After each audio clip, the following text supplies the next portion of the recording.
Hello everyone, this is Layton Jr. Well, just a little speaker fitting video and just a short chat. So, I know there's been quite a bit of upset in the rail community as of late, as of poor Jeff passing away, which was very, very, very sad. And my heart goes out to his family and his wife. And Alan says the same as well. I really do feel for his family, and I love Tram Junction. Always liked his channel, his brilliant channel. Always watched all of his videos. So I just want to say my deepest condolences to his family, his wife, and please, you know, he was thought about very, very highly.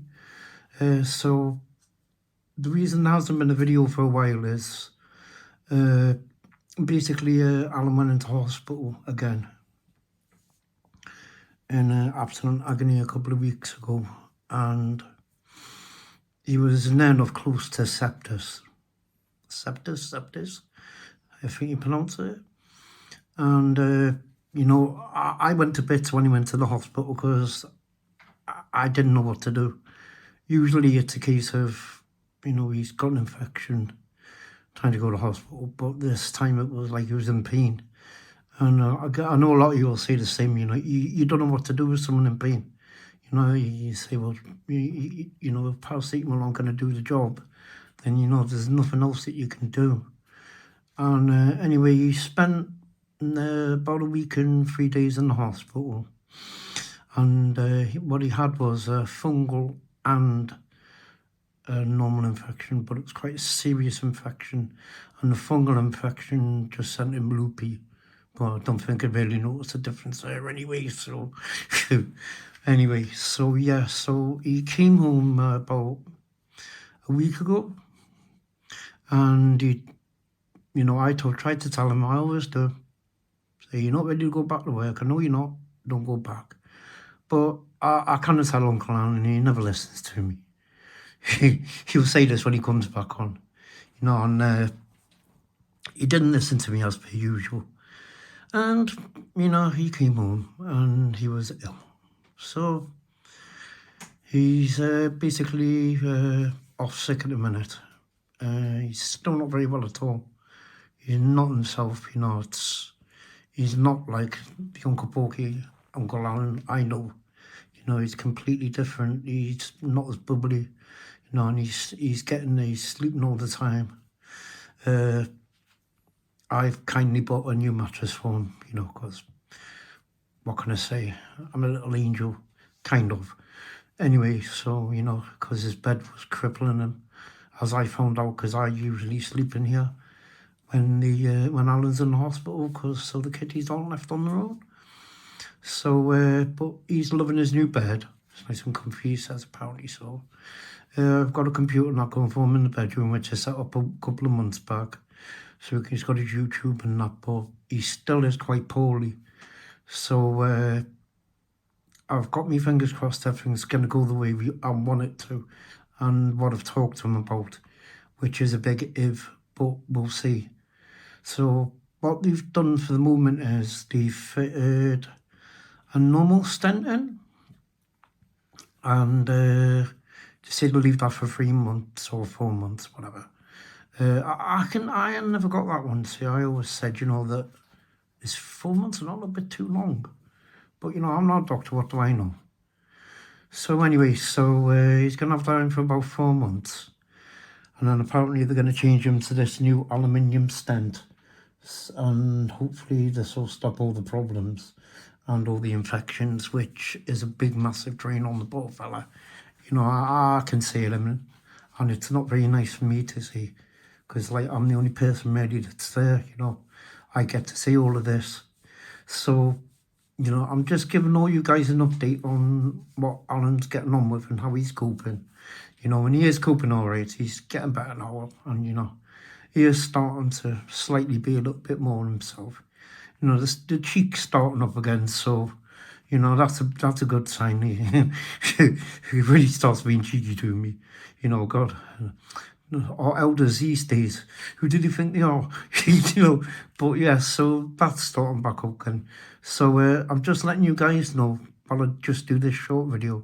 It's like something like 3 AM here in the morning, and you know, when I get down and stuff, I tend to come and like do stuff, you know. I've been like making a new intro, you know, things to fill my mind, which isn't very easy, you know, because I've only got a tiny brain. But so decided to just do this class 41 just to take some of my time up and take some things off my mind.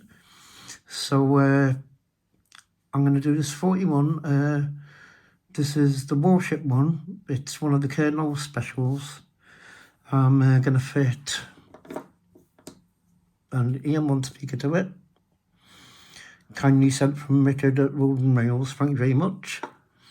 The class 21 chip, 41, sorry, class 21 pin chip, kindly flashed with the sound file from Richard at Road and Rails, the class 41 warship one.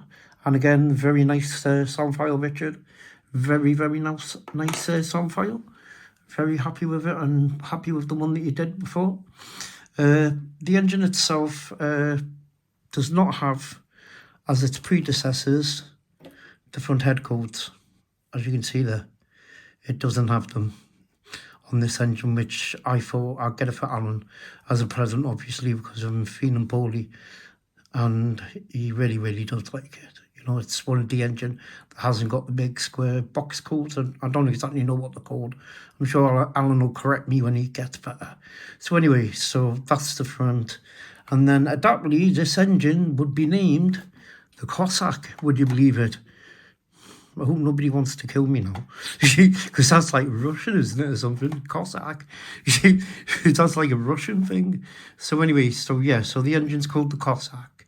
Now there is a button on the bottom, and I've just been reading the manual there. I'm not going to bore you and read it out, but you can turn the tail lights off and the cab lights, and you can actually set the cab lights to be independent. So now the cab light itself is built into the engine where they run independent of each other. So that's quite a nice feature that's been added into it, which I actually quite like.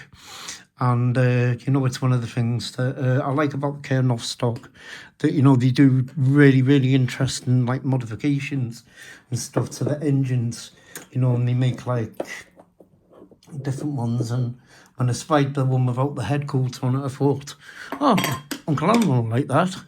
You know, he likes things like that, and he's not feeling very well, so I get him that. So I decided to get this. So I've already had the top off, just to do a bit of modding to it myself. So what I'm just going to do is just going to flip the top off here. Now the speaker ports are here and here on the board itself. So I'm going to do my usual. I'm going to join it to the speaker ports on the board. So if you just bear with me while I get the other chip out. So as you know, I use plectrums. Brilliant things.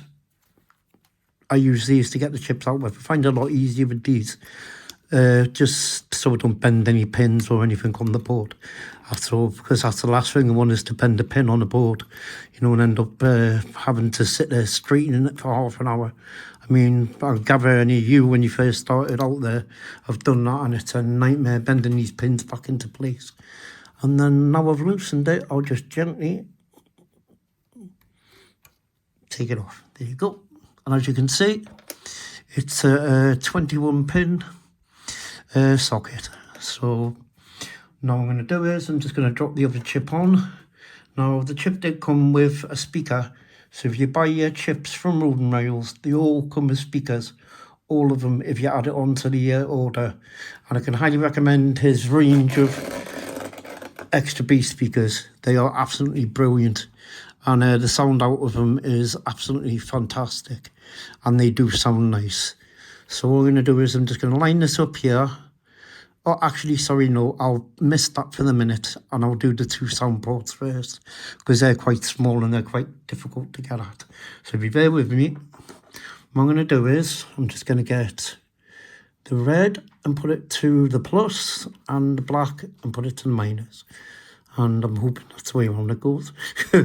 Right, so there's 2 little holes, so that would be the plus there. That's near enough through.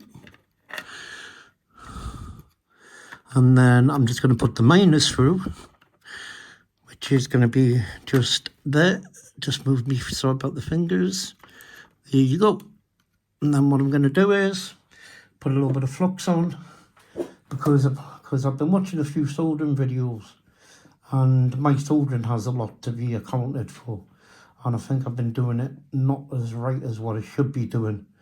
And I've been watching a guy, I forget his name now, I'll have to leave a link, and he fixes like MacBooks, and like if you buy a Mac computer, he fixes stuff like that. And he's been saying, that the key to it really is flux when you're doing stuff, because it helps your solder flow a lot better, and it stops it from like getting too clunky and stuff, and and it kind of cleans it up as well. So I've never tried this before, so this is my first time trying this, so I'm going to try and get it right first time without buggering it up. So fingers crossed there. So I'm just going to wipe the solder off the end of this brush, so I can just get that big blob of solder off there that I've just got on there. Because flux, sorry, because I only need a little bit of flux, don't need loads. Just a little bit on, just to help it stick better. So that's some flux added. If you just bear with me a second, I'll just put this right. Yeah, I thought the black wire had come out, but it hadn't. So I'm just going to zoom in a little bit so you can see. Right, there you go. And move the phone down slightly. So now what I'm going to do is get me solder. So fingers crossed this goes right for me, yeah? I don't know how to do this again, please. So I'm going to get this, and I'll do my red wire first. So I'll get a little bit of solder. There we go. Aha. So he was right. And again, a little bit of solder. Oh. Oh. Think about that, and there you go. So yeah, so he was right. So yeah, don't put the solder on the end of the solder line, because it doesn't work, Rick. So I'll remember that from now on, because I was wondering why my solder was all funny, and it was like, why is this not working properly? And it's because I've been, well, not doing it really the right way. I'm just going to put a little bit more solder on the red wire. Oh, there we go. So I'm pretty happy with that. Yep, that red wire has stuck. I thought it hadn't, but it has. Yep, that's stuck pretty fine. So, and then all I've done is, as you know, black tack. If you can remember, do not use a lot of black tack, because this stuff is sticky. And when it comes around to the summer, it gets even more sticky. So just bear in mind, when Richard says on old mails, don't use a lot of black tack. Don't use a lot of black tack, you don't need to. And I'm just going to place the speaker here where we've cut some lugs out. So just zoom that back out, zoom it in slightly for you. So I've cut the lugs out there in between that, so I can fit the speaker in like so. And there you go. And then now I'm going to put the chip on. So obviously, as you know, the missing pin is there. Yep, the missing pin is there. So I'm just going to place the chip gently on. Obviously, the plastic part goes upwards on the chip. I know I'm teaching me granny how to suck eggs. I'm just in case there's any newbies out there. And then just push it gently down. See, this is what I was saying before about when you're taking these off. You have to be so careful. And you really, really do have to be so careful. And if you just bear with me a second, yeah, that is the right way. Just making sure I've got it the right way before I do anything. Right, yeah, that is where that chip is. Just bear with me a second while I just sort this out. Right, there we go. It was just one of them was slightly out of line. And then just gently push down on there. You don't need to use a lot of force, and just use your finger, and then do yourself a favour, buy some plectrums, and then you can go along the edge of the chip there and push it down, so you know it's pushed right onto the chip, and you know it works. And there you go. So I did a good job of that, and I'm happy with myself that I didn't bugger it up, because I was dreading I was going to bugger it up. So there you go. There's a Class 41 fitted with an em1-ultra speaker, which again, bought from Richard Road Mills, and I definitely highly recommend these speakers. They sound absolutely brilliant, and they really do sound the business. And you know, if you're looking and you've got the space in your engine to fit one in, you can't go wrong. And I mean, honestly, you can't. So I'm going to stop plugging Richard now, because he's probably sitting there going, stop it. Right, anyway, so I'm going to put the top back on. Right, now, this is a difficult part, because sometimes the wires, if you notice, end up getting stuck in the little windows on the engine, and you get your engine back together, and you're like, no, it's got stuck there, and you have to take it apart again and move the wires out of the way. Now, with the kernel engines, they are clipped together.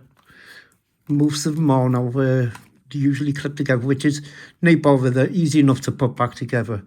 The easiest way I find to do it is to get the edge like that and just clip it gently, and it will go back in, and then repeat on to the side, like so, and then push it in, and then just do the same with the opposite end. If you can't get it to clip in, then this is where one of the most useful tools I've ever used comes into hand, the plectrum. Because you just do that, and it'll clip back in. Then turn it over, and it's all clipped back in together. Level up, and oh, there's one out, see? And it's just out, so get your handy plectrum. Also sold at Road Mills, by the way. I'm not plugging them again, but they are sold at Road Mills. I'm sure he stole that idea off me, you know. I don't mind, right? And there. And then just gently push it down, and it should go in. And if it doesn't, oh no, come on, I've made the perfect video and this bit doesn't want to go right. No. Right, hang on 2 seconds with me, people. Right, okay, this part doesn't want to be nice, so we're going to have to be ungentle. Right, so put that in there. Ah, right, that's why. It's just out, just there. So bear with me. Right, there we go. There we go. It was just out on one side. But there again, see, as I said, plectrums, they are the godsend. I'm telling you, they are like the god's nectar. They are brilliant.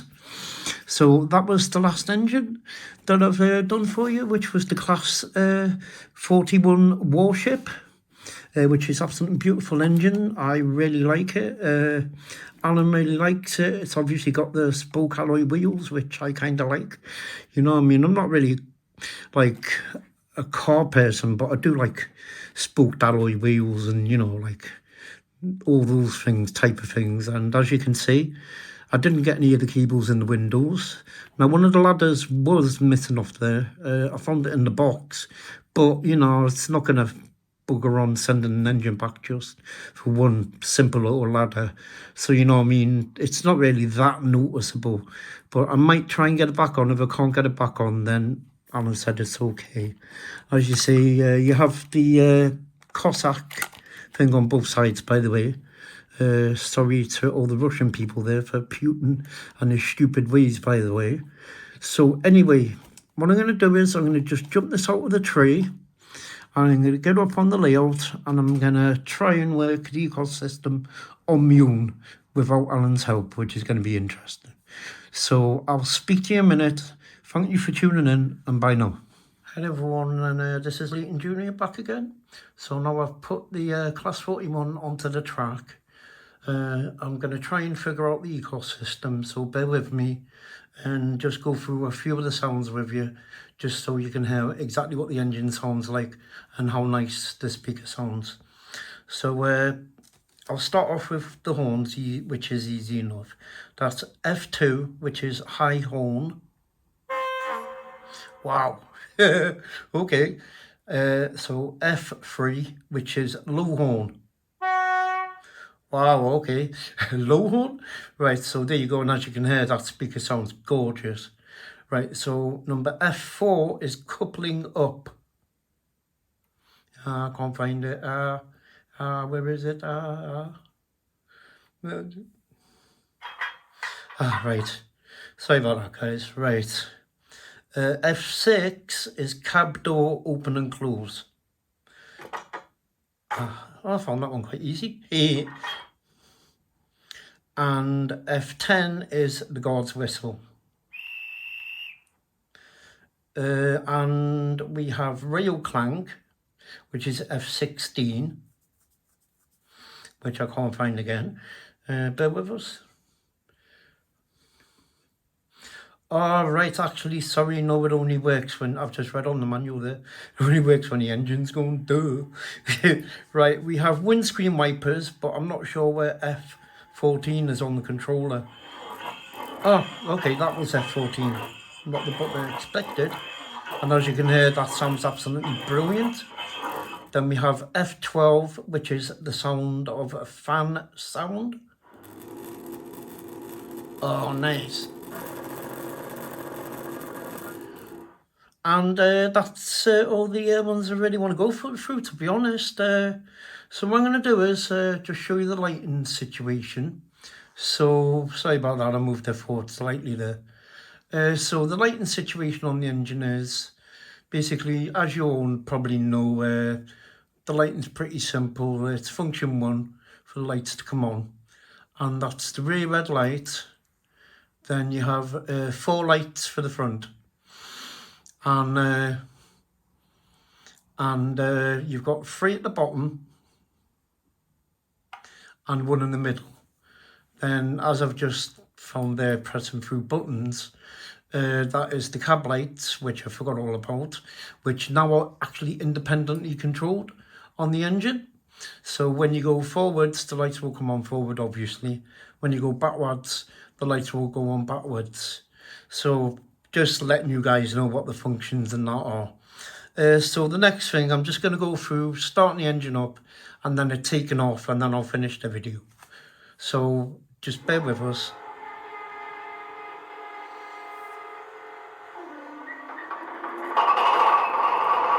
Wow, nice. Oh, very, very nice. Oh, yes. So let's have it pulling away and see how noisy it is.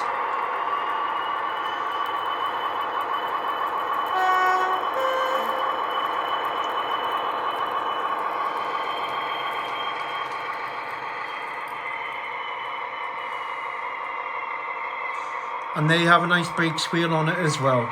So I'm going to quickly just let it run around so you can just hear what it sounds like as it's running. So I'm going to run it around the track.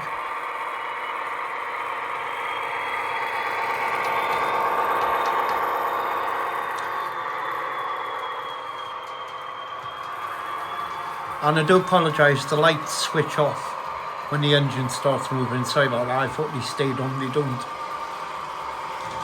But as you can hear, that sounds amazing, and it really, really does. I mean, I know you're only probably listening through a computer, but honestly, if you sat here, it's absolutely brilliant. And I'll just bring it to a quick stop, just about here. Well, I would have, but it went a bit forward on me. I haven't worked out the ECOT system yet, so I can be forgiven. I'm only good with computers, not like things like this is not my bag. So I'm going to bring it to a stop there, and then I'm going to shut everything down. And as you can see, the cab lights come back on again. Just switch the lights off. So there you go. I hope you all enjoyed my little video. Just to, help me, keep it together without cracking up and breaking down again like I did last week. And I would just love, I know Kevin's going to kill me for doing this, but I'd just like to say, Kevin, thank you for everything. And this is Kevin at the Model Train Collector, because you have been a gold star for Alan. You have. You've been a mantle for him. You know, and keeping in touch has really uplifted his spirit for him. You know, and thank you for everything, mate. And that's coming from my heart as well, mate. Thank you. That's from me. And I'd just like to give a quick shout out to Dragon Junction. Oh, Alan, I haven't seen you in a while, but hopefully I'll stick a video up shortly. Quick video to Graham Folston. Hope you and your wife are all getting on. Hope your wife's feeling a lot better. And just a quick shout out to Richard at Road Mails. Thank you for the brilliant speakers, Richard. They're absolutely fantastic. Really, really liked them. And I'm going to go now and bye now. So, try everyone. And I'll see you next time, alright? But I will keep you all updated, so tell you bye for now.